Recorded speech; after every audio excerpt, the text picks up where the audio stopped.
Hello, everybody, and welcome to another episode of the Black and White United Show. I'm your host, Andreas. Thank you so much for tuning in with me this morning. A little bit of something different. I'm trying all these different types of videos and stuff, just trying to provide more content, obviously leading up to the game against Adelaide and obviously into September. We are going to be there, which is fantastic. So we're just, see what I can give you guys leading forward. In today's video, we are going to just have a look at the selected Collingwood side. Not worried too much about the Adelaide side of things, even though they've got some good ins. We'll just worry about Collingwood's side. I just want to go through the lines, the ins and the outs really quickly, and we can get everybody's opinion. So let's just get straight into it. Roll the intro. 0, 1. Let's get started.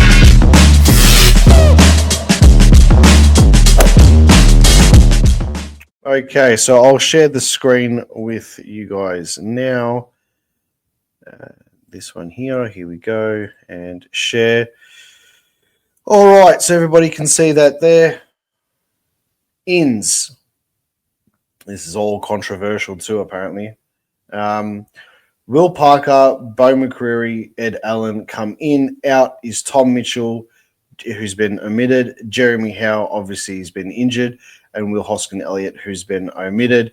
Obviously, I think Hosky was probably expected, although I would have preferred to see Hosky as an emergency instead of Markov. But, yeah, so the emergencies are Tom Mitchell, Oleg Markov, and Mason Cox. I think Mason was a little bit unlucky not to get picked in this side in particular, considering the height of Adelaide and the fact that Darcy Cameron may have needed someone to pinch hit in the ruck.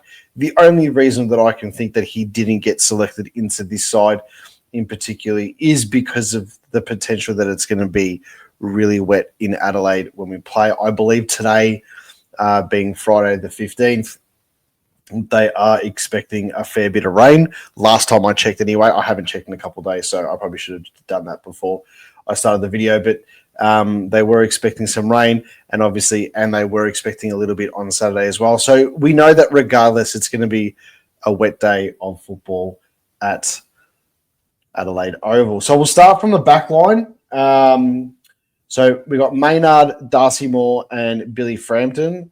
So hopefully, the whole thing with Darcy Moore and Billy Frampton, in particular with Darcy Moore, he finds a bit of form this week. Halfbacks are Josh Dacos, Harry Perryman, and Isaac Quainer. So no Dan Houston on the actual ground on the starting. Obviously, this is subject to change and whatever, but I've noticed Dan Houston is on the interchange bench, which we'll get to in a minute. But regardless, that's still a pretty solid backline. Like I'm not too worried with that. Obviously, you'd want Jeremy Howe in there, but these things happen. Still side bottom on the wing. Ned Long holds his spot this week, which I think is he's a bit lucky. But this game, wet weather footy, Adelaide Oval, I mean, if it doesn't scream Ned Long busting through a pack and, just applying the pressure and just hitting them hard, nothing will. And Jack Crisp, who really does need to fire up and have a good game.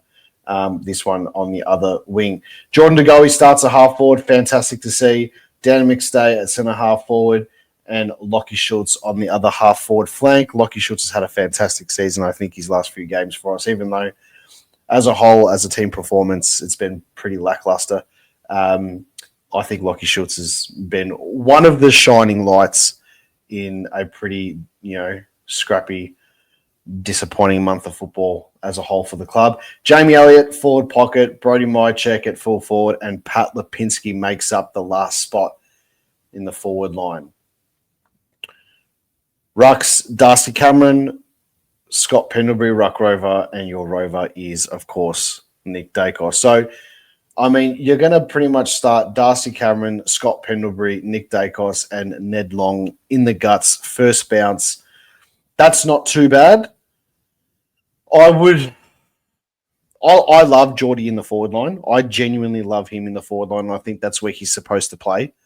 But if he's at pretty much close to 100% fitness, first bounce of the game, I'd want to see Darcy Cameron in the ruck. I want to see Scott Pendlebury in there for the sheer class that he is. Geordie and Nick Dacos in the first bounce. That's what I want to see in the first bounce, and I think that's pretty frightening for other sides to see that straight away. So, all in all, I'm okay with the side that's picked. But the ins are probably the one, obviously on the bench too. Sorry, is Dan Houston, Will Parker, Tim Membry, Bo McCreary. That's a massive in for us, and Ed Allen. Let's address the elephant in the room, shall we? Let's address the issue with Bobby Hill not playing. I put it on my socials and said on my lives this week that I don't think Bobby Hill would be playing. And that was simply just due to the fact that I think from what I've heard and the whispers and the talk and stuff like that, he just wasn't ready. He just didn't do enough training as opposed to the others. And it was touch and go. Could he play? Yes. Do I want him to play? Yes. Do I think that an 80% Bobby Hill is good enough to play in our side? 100%. If he's at 80%, yes, you play him. So that part there I'm a little bit disappointed about. My personal opinion, though, is if he's going to be traveling with the club, if he's going to be mixing it up with the boys, that's great, whatever. But that's not going to win us a game. That's not going to help us for the Melbourne game next week also. I would prefer him to play in the twos. If you're talking about Bobby Hill not being ready to play, well, when other players aren't ready to play, you put them into the twos, into the VFL, even if you gave him a half of football like you did the other week against Frankston. Or he had played 3/4 or whatever against Frankston. Just play him at a half of football so he's got that physical contact. He's been hardened up so he can have a full training week next week and attack Melbourne next Friday night. I don't see why we couldn't do that. Bringing him to Adelaide, I think, is for the mental side of it, for the camaraderie, for him wanting to mix it up with the boys and stuff like that. I can understand that, and I know for a fact, even at local level football, when you're down in the dumps, when you've got work problems, when you've got relationship problems, when you've got other family issues with, a group of mates or whatever it is, or you're just feeling down in the dumps about anything. And I'm not talking about Bobby's situation. I'm talking about anybody's personal situation, especially for males, right? And I'm a big advocate for this. A football club, especially if you're a player, is the best, and I can't stress this. I can't stress this enough. It is the best place to be. It is the best place to be, especially now in this day and age, because it's so common, and men now are encouraged to speak up about issues. The football club is the best place to be around. So for that part, I understand. For that part, I understand why they're taking him. But I would love to see him playing the twos if he's not playing. But with that being said, and what trumps all that is if he wants to play, and if he's 80%, you play Bobby Hill. The fact that we've got Will Parker, Bo McCreary, we have to talk about quickly, and Ed Allen coming in. Ed Allen, big size. He's got lots of pace. I'm still questioning sometimes his decision-making. I still question his disposal.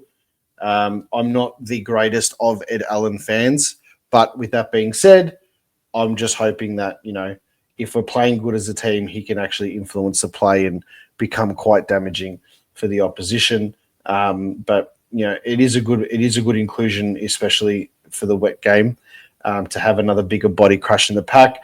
Bo McCreary is this is one of the biggest ins of the year for us. Obviously, he came back from injury, did his hammy again or whatever, and then he's been rested up. I think the club's taken it really slow with him, in the sense of it wasn't that big of a twing of the hammy, and they've just made sure that he's cherry ripe to attack this game, play Melbourne, have that week off, and get into the finals. Will Parker brings a lot of speed. I think Will Parker is going to be a really good addition for us moving forward. A really good depth player, a really good squad player. Hopefully next year he can come close to breaking into the side. This game for me against Adelaide with this side just screams Harvey Harrison. I obviously know he's out for the season, but this would have been the perfect game for him to sort of have a bit of an influence in the team. But it's not to be. So hopefully Will Parker can bring that side of the game to it as well. Mitchell, Howe, and Hoskin Elliott not playing. Howe's obviously the biggest loss for us with the concussion.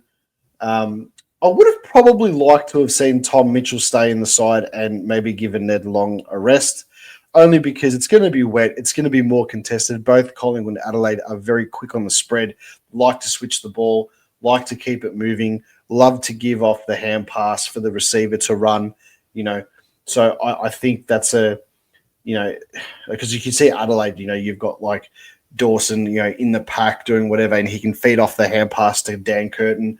Whereas us, you've got Tom Mitchell in the pack who can feed off the hand pass to either Nick or Josh Dacos or even a Jack Crisp. So it's very similar style. So it's going to be interesting there. I think Ned Long's not so much the in and under the pack, get the hands off. He's more of a get the ball and crash the pack and then create the stoppage as opposed to feeding it out. That's my personal opinion on that. But, it is still a sort of a like for like in that sense. So we'll see what happens there. That's my review of the team that's selected. Obviously, I want Bobby Hill in. If I could make my changes, I would have kept Tom Mitchell in and brought Bobby Hill in, and I would have given Ned Long the week off. So it is what it is. But look, all in all, we get through this game. Hopefully we can sneak the win, and we should technically have close to a full strength side to choose from against Melbourne. So we wanted that obviously probably by last week to have a full strength side to choose from. We're probably a week or so behind in that sense because you want them to have that time to gel together. But hopefully they can gel together as much as possible in this game. Minimal changes for the Melbourne game, just that hopefully we can just bring in a Bobby Hill and bring in a Jeremy Howe. And there's no major changes to the actual structure of the team. And then we can attack finals from there. But big game Saturday. The teams are in. That's my opinion. Make sure you drop a comment. Make sure you tell me what you think. Call it as you see it. And as always, go the Pies.